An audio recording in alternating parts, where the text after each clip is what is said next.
When you think you have a water heater leak, your first instinct is to call a plumbing company. But you can do this different. First off, if you do have a check to see how old the heater is.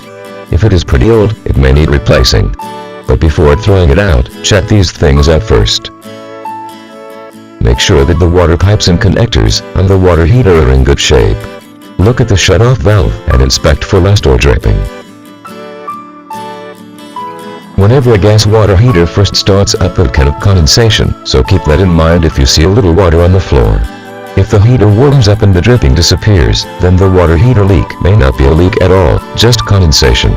Just remember that it is temporary and will stop once it gets warmer. You also can check the vent pipe to see if it has condensation as well.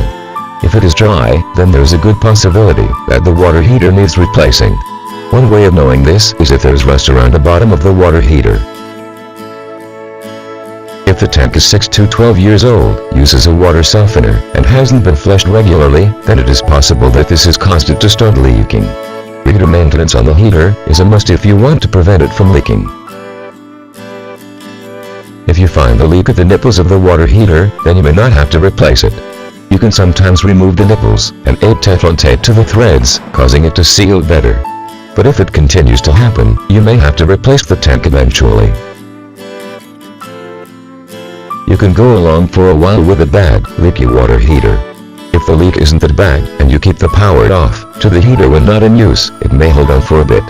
If you leave the hot tap open on the heater, it will prevent the pressure from building up on it. This can buy you a little time as well. Look at any rubber washers that may be on the water heater. Does the leak from there?